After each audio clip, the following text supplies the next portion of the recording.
Joining me now live in our Lagos studio to do some analysis of some of the top story is a friend of the house, Charles Frakoga, who joins me now live in the studio. Charles, good morning. It's a pleasure having you with me in the studio. Good morning, blessed. So nice being here. Yes. So let's talk about macroeconomic issues as always facing the Nigerian economy. So we'll start off with this big news I would refer it to. The Central Bank of Nigeria has taken a bold step to bow to pressure. This pressure has been coming, I think, for over 5 years now, for the Central Bank to lift the ban on 43 items that was restricted upon by the former CBN governor, that's Godwin Emefiele. And now, Yemi Cardoso has taken the bold step to lift that ban. How does this come to you, first off? And then again, what do you think will be the ripple effect of this development on the Nigerian economy as a whole, especially in a time where we're still struggling to get Forex? Yes, it came with a mixed reaction. Mixed reaction for me. But again, if you are doing something, I mean, let's say the economy is a patient, and as a caregiver, you are administering certain drugs, and you're not seeing the required, you need to expectations. Yes, you need to say, okay, let me increase the dosage of those pills or the drugs, or let me try another better stuff. So I think for the economic team now, that's what they have just tried. I wouldn't say to try and error, because people have been clamoring and been saying, these 42 items, please lift the ban on the Forex and all that. Yes, things cannot be done overnight. This present administration wants to show that they are working, wants to show that, yes, they improve the economy. We agree, but it's not going to be done overnight. They've done over 100 days now. Nigerians want to see results. Now, looking at the pains in the economy, you have to say, okay, certain things we have done, let's see how we can reduce it. And that's what they have done now. So with time, the coming days, we're going to see the impact on the economy. Because again, it's also done because of this naira harmonization. Yes. We want to have just one exchange rate. And you cannot do that, cannot be possible when you're not getting enough supply. Exactly. It's like any other market. If you want to control fairness, stability, the supply and the demand must be there. But what we're having is demand. And that's why I suggested to CBN, like what we say in the capital market, become the market maker, where everybody is demanding, you supply. But CBN can only do that supply or play that role if the country itself is receiving Forex.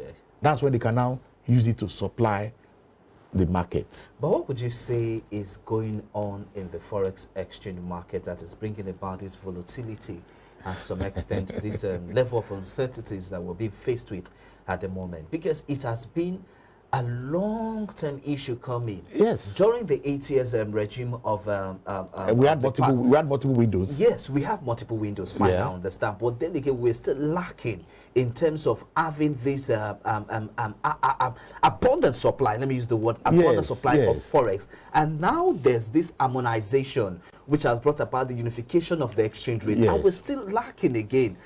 How do we get enough Forex in our system? Our reserve is definitely depleting. Of course. Technically, some persons will tell you, are you sure we're going to have this harmonization? You still have the parallel rate, the parallel markets somewhere. I have the I and E, which is supposed to be the official window. When you say unification, that means there will just be one exchange rate. Exactly. Now, for you to achieve that, like you have said, you must have supply of the currency. How do you have the supply of the currency? Your CBN, we must earn. Nigeria as a country, we must earn that foreign exchange. And how do we earn the foreign exchange? Exporting. Are we doing enough in that regard? We are not doing enough. That's why we are seeing the volatility of the naira. We are not earning enough. That's the simple truth. We are not earning enough. So if we earn enough, CBN will have enough dollar to supply the market and meet the demand.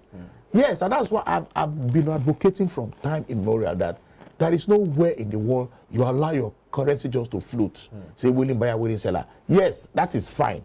But from time to time, the Apex Bank will intervene. And that's what they have just done. And that's why I'm saying it's like this present economic team, I'm not holding brief for them.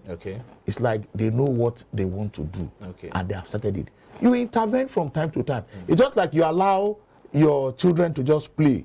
You allow them, and when you see that they want to injure themselves, you come in, you restrict them and all that. So that is what CBN is trying to do now, and I must commend that. So how much time should we give the CBN in order to be able to checkmate if this policy as the situation arises, if they see that it is getting so volatile that we don't even have any dollar again in the market, then they can intervene from time to time to see that volatility, you are not trying to manipulate or control the market, that volatility does not become so much that you can't manage it. In the stock market, we have such a thing. They call the people, those persons, market maker. When everybody is selling, they will be there to at least buy. So they will create some bit of stability. So I think the CBN can play that role, because our nation economy, we need to move forward. Yes. And there must be government intervention, but it's not going to be too glaring. I'm really concerned as to why we are still a dollar-dependent economy. There is nothing anybody can do about it. I have also advocated that if when Nigeria sells oil to China or any of our other buyers, and say, pay us in naira, is that possible? Is that possible? Would they be able to get the naira? That's the big question now. Okay, let them get the dollar, then go and change to naira and pay us. So it is not something anybody can change overnight. Yes, by the time we straighten the value of our naira, then we cannot begin to speak and say, yes, please, I'm doing business with you, pay me in naira. But we must first of all start from home. I know there are some institutions today in this country, whether by way of school fees, by way of so many things, they ask you to pay in dollars. Yeah. I also even international know, airline. Yes, I also you know, must pay. You need to pay in naira, not even dollars. I also know, it will shock you if I tell you that there's a particular school in Nigeria, of course, that's secondary school though, that they pay in dollar. That is it. So even in your country, you are dealing with dollars. So of course, so for us to say we want to improve the value of our naira, that schools should be sanctioned, so that we begin to pay and use naira properly. Okay, let's shift focus now to the next story. Now, this one is quite interesting if you ask me, because it shows that our banks are now sitting up, and I believe that if they continue to record more laws, they will realize that the banking business is a serious business. So this story here is saying that the complaint of customers to 5 banks rose by 117% to the tune of 6.8 million naira on a year-on-year basis. Now, Charles, we understand that the banking sector is also one of the pivotal driver of any economy. Of course. But then again, when there is no sense of stability in the sense that corporate governance in a financial institution is being threatened, the customers will be the one to bear the brunt. Yes, I agree with you. If you look at that story, what he's saying is customers' complaint has increased. Yes. That's one. And of course, some payments were made based on those complaints. You've also mentioned corporate governance. Corporate governance is the key, especially when it comes to the integrity of financial institutions, not only the banks. So, and if this increase in customers' complaints, it shows one thing. One, maybe knowledge gap. Knowledge gap, the customers not even understanding what they are doing. Not only on the part of the customers, but on the bank's official also.